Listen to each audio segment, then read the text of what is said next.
വൈശാഖമാസം 9-ാം ദിവസം ശ്രീമദ് ഭാഗവതം 3-ാം സ്കന്ധം ആരംഭിക്കുന്നു. ശേഷുകൻ അരുളി ചെയ്തു. സർവസമ്പൽസമൃദ്ധമായ സ്വഗൃഹം ഉപേക്ഷിച്ച് വനത്തിൽ പ്രവേശിച്ച വിദുരർ മൈത്രേയ മഹർഷിയോട് ഇതേ ചോദ്യം തന്നെ ചോദിക്കുകയുണ്ടായി. പാണ്ഡവന്മാരുടെ ദൂതനായിപ്പോയ വാസുദേവൻ ദുര്യോധന ഗൃഹത്തെ ഉപേക്ഷിച്ച് വിദുരൻ്റെ ഗൃഹത്തെയാണല്ലോ സ്വന്തമാക്കിയിരുന്നത്. അതിനാൽ അത് ത്യാഗാനർഹമെന്നിരുന്നാലും കൗരവ അപരാധം കൊണ്ടാണ് വിദുരർ വീട് വിട്ടുപോയത്. രാജാവ് ചോദിച്ചു, എവിടെ വെച്ച് എപ്പോഴാണ് വിദുര മൈത്രേയ സംവാദം നടന്നത്? മഹാത്മാവായ മൈത്രേയനും പരിശുദ്ധാത്മാവായ വിദുരനും തമ്മിൽ നടന്ന സംവാദം അതിമഹത്തായിരിക്കുമല്ലോ.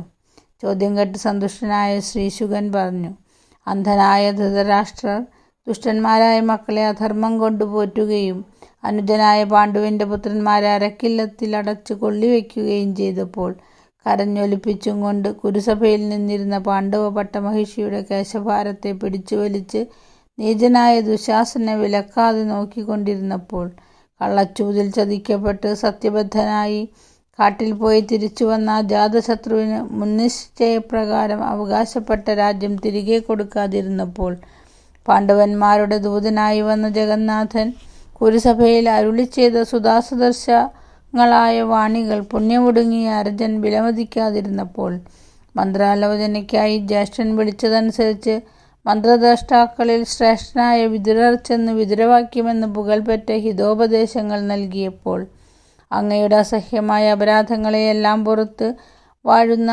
അജാതശത്രുവിന് അവകാശപ്പെട്ട ഓഹരി കൊടുക്കുക. പാർത്ഥനുമൊത്ത് ഭീമനാകുന്ന കാളസർപ്പം ചീറിക്കൊണ്ടിരിക്കുന്നുണ്ട്. അവനെയാണല്ലോ അവിടുന്ന് ഏറ്റവും പേടിക്കുന്നത്. ദേവദേവനും യദുവംശനാഥനും മുക്തിപ്രദനുമായ മുകുന്ദൻ തിരുവടി പാർത്ഥന്മാരെ സ്വക്രിയന്മാരായി സ്വീകരിച്ച് ദ്വാരകയിൽ ഇരുന്നരുളുന്നു. പുത്രനെന്ന് കരുതി അങ്ങ് പോഷിപ്പിക്കുന്ന ഈ കുലനാശകനെ, ഈശ്വരദ്വേഷിയെ വംശശ്രേയസ്സിന് വേണ്ടി വേഗം ഉപേക്ഷിക്കുക. അല്ലെങ്കിൽ കൃഷ്ണദ്വേഷ നിമിത്തം അങ്ങ് ഐശ്വര്യഭ്രഷ്ടനായിത്തീരും. എന്നിപ്രകാരം ഹിതോപദേശം ചെയ്ത വിദുരനെ കോപം കൊണ്ട് വിറവുകൊണ്ട ദുര്യോധനനും കൂട്ടുകാരും അവമാനിച്ചപ്പോൾ ഈ ദാസീപുത്രനെ, ഉണ്ടചോറിന് കൂറില്ലാത്ത ഈ കള്ളനെ ആരിവിടെ വിളിച്ചു? ശത്രുസേവകനായ ഇവനെ കൊല്ലാതെ കൊന്നയക്കുവിൻ എന്ന് പറഞ്ഞ് അവമാനിച്ചപ്പോൾ ജ്യേഷ്ഠൻ്റെ മുന്നിൽ വെച്ച് ഇപ്രകാരം കർണകഠോരങ്ങളായ വാക്സരങ്ങളാൽ മർമ്മങ്ങളിൽ പീഡിതനായിട്ടും ഭഗവാന്റെ മായാവൈഭവത്തെ മാനിച്ചും കൊണ്ട് വിദുരർ വില്ലുമമ്പും വാതിൽക്കൽ നിക്ഷേപിച്ച ശേഷം ഗതവൃദ്ധനായി ഇറങ്ങിത്തിരിച്ചു. കൗരവ പുണ്യലബ്ധനായ വിദുരർ പുണ്യം നേടുന്നതിനായി തീർത്ഥപാദൻ്റെ പവിത്രസ്ഥാനങ്ങൾ തേടി ഹസ്തിനാപുരത്തിൽ നിന്നും പുറപ്പെട്ടു. വൃന്ദാവനം, ഗോവർദ്ധനം, ഗംഗാ, പ്രഭാസം മുതലായ തീർത്ഥസ്ഥാനങ്ങൾ വിദുരർ സന്ദർശിച്ചു.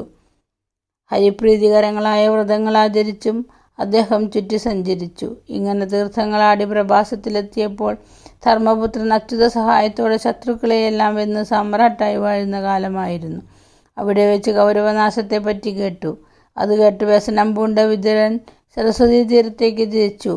അവിടെയുള്ള പ്രധാന തീർത്ഥങ്ങളെല്ലാം ദർശനം നടത്തി സുദർശനാങ്കിതങ്ങളായ വിഷ്ണു ക്ഷേത്രങ്ങളും സേവിച്ചു. അവിടെ നിന്നും പുറപ്പെട്ട് സൗരാഷ്ട്രം, സൗവീരം, മത്സ്യം, കുരുദേശങ്ങൾ എന്നിവ പിന്നിട്ട് യമുനാതീരത്തെത്തി.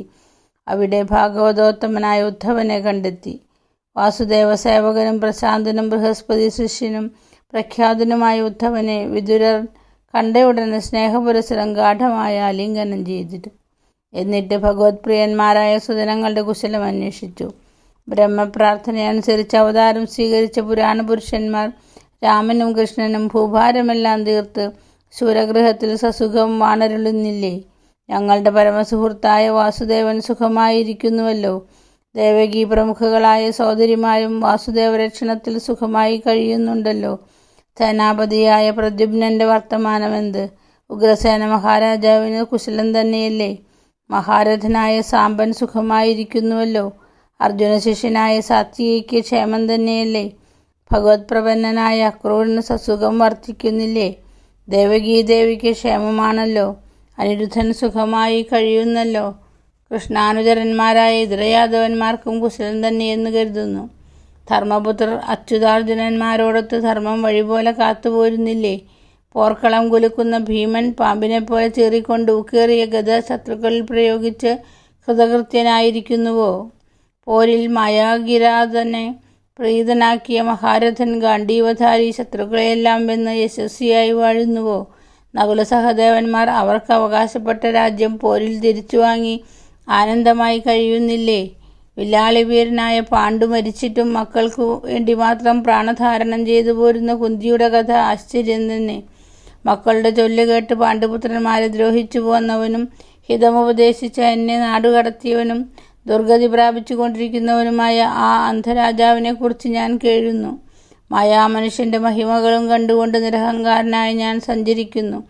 ധനജന വിദ്യാഗർഭം കൊണ്ട് അക്രമികളും പടകൊണ്ട് പാരിടത്തെ പലവാറുലച്ചവരുമായ അർജന്മാരെ കൊന്നൊടുക്കി ശരണാഗതന്മാരെ കാത്തരുളണമെന്ന് കണ്ണൻ കരുതുക കൊണ്ടാണ് കുരുക്കൾ ചെയ്ത തെറ്റുകൾക്ക് അന്നന്ന് ശിക്ഷ നൽകാതെ ഉപേക്ഷ കാണിച്ചത്.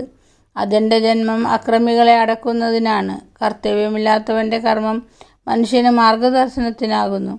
അല്ലെങ്കിൽ ഗുണാതീതനായ ഭഗവാൻ ജന്മമെടുക്കുമോ? കർമ്മങ്ങളിൽ ഏർപ്പെടുമോ? ശരണാഗതന്മാരെയും അനുചരന്മാരെയും പരിപാലിക്കുന്നതിനായി വന്നു പിറന്ന ആ ജ്ഞാനമൂർത്തിയുടെ സംസാര സന്ധാരകമായ വാർത്തകളെ ഹേ സഖേ കീർത്തിച്ചാലും